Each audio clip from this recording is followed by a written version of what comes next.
Okay, we have finished the first day of the week. Um, so we are having a beautiful week to head, and God has blessed us abundantly.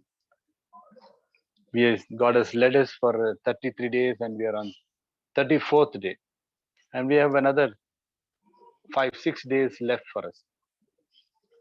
And I would like to welcome each and everyone who have been part of this worship, and we like to welcome the new faces or the new warriors who have joined us to this prayer session. From morning I was a little bit busy with other work and I'm not able to go through. But anyhow, I read what it is, what Jesus is doing right now. What Jesus is doing right now.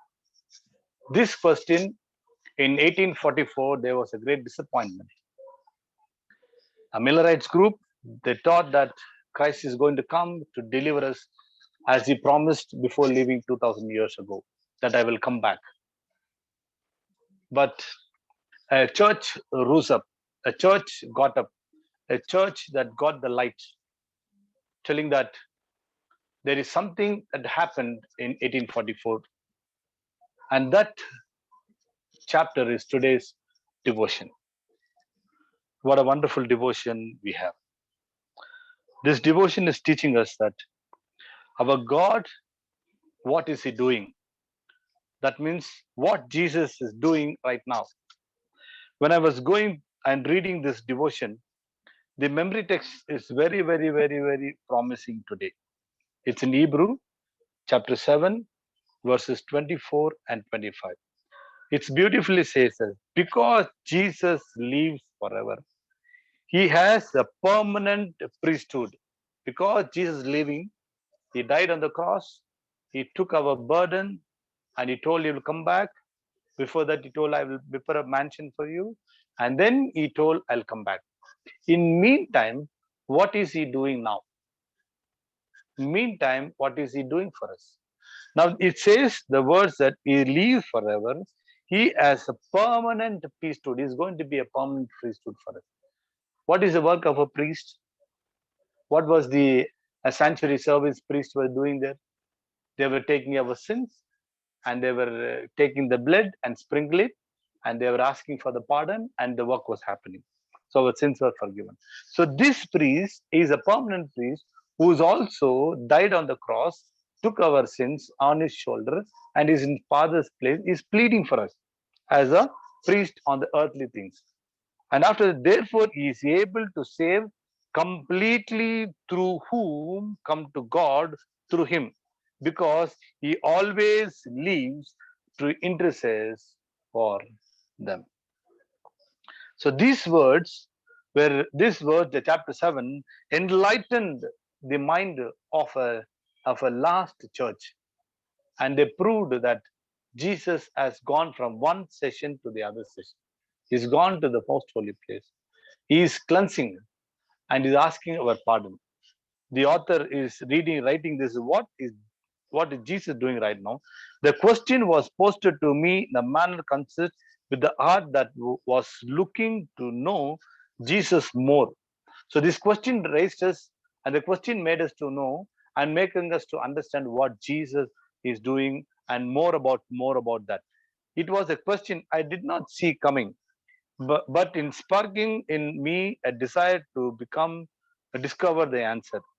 Can we know what Jesus is doing at any giving moment? And what would the implication be it if we did know? My inquiry became, Jesus, what are you doing now? The question is again. Hebrews 7 very optimistically says that he's interceding for us, he's praying for us, he's implementing the truth of us, and he's telling God that I have died, save them, protect them, all these things. When I pray, I began to ask Jesus, what prayer is in your heart for his people, situations, family, church, or for me? And then I listen, eventually a picture, idea, scripture, or even a single word will come to mind as an invitation to join Jesus in his prayers as he intercedes for us. It is so refreshing, so life-giving to pray out as a posture of listening to Jesus, as opposed to coming upon with what I know should be a prayer. A prayer is something God is making us to understand.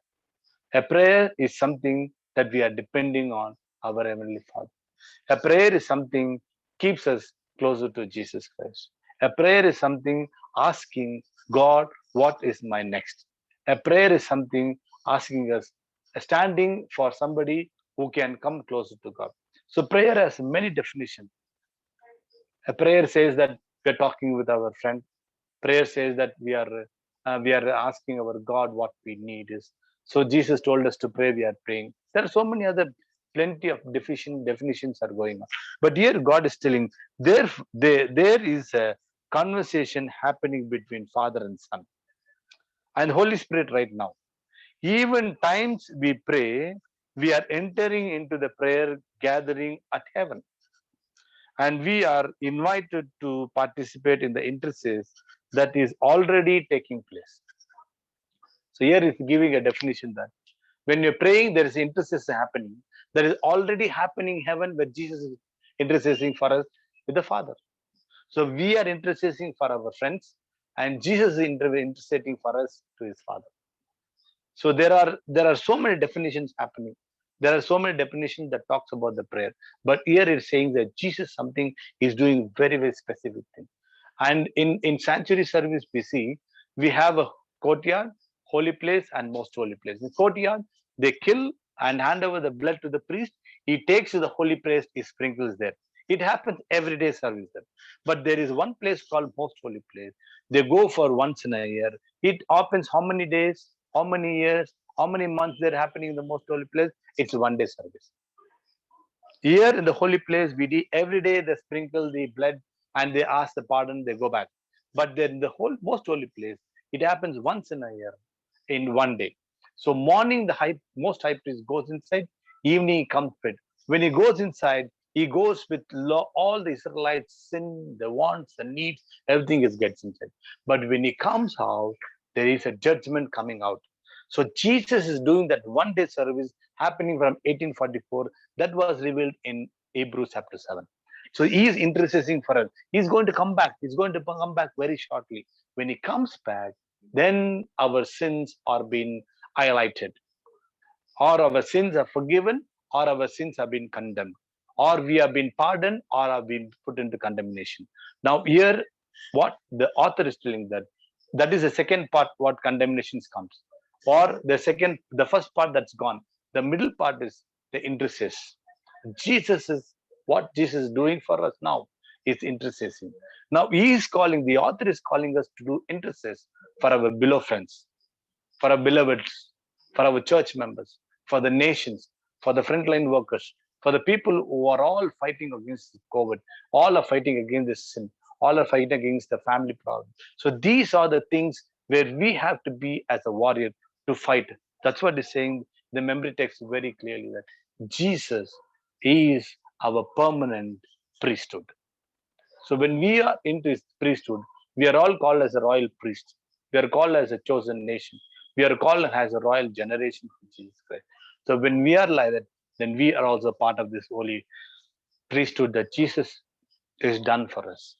With this thought in the mind, let us advance towards our worship and let us be interested. When disciple asked Jesus how to pray, he taught a wonderful prayer. Our Father, that's what we do after our worship. Our Father, which art in heaven, hallowed be thy name. Thy name is powerful because he is the only blood can clean us. His only blood can sustain us. His only blood can redeem us. His only blood can put us into the right path. So now it's our time to share our concern with our fellow friends. There are a lot of prayer requests have come and a lot of we are praying for it. There are so many prayer requests. I've been blessed today. I was able to talk to Pastor Jacob Samuel. Is discharged from hospital. He's come home safely, and we are continuously praying for him. we have to have a Thanksgiving prayer today. So these are what to call, these are our blessing. When we pray, God is listening our prayer and He's giving us an answer. Our God who answers. He never simply keeps quiet. But there are some prayers He never answers. But He gives us the answer that you wait, or you continue, or you start your job. So there are reasons why, because it. And then we'll ask God. When He's interceding, we will also intercede. Let us all join together and praise God and adore Him. May God bless you. Amen.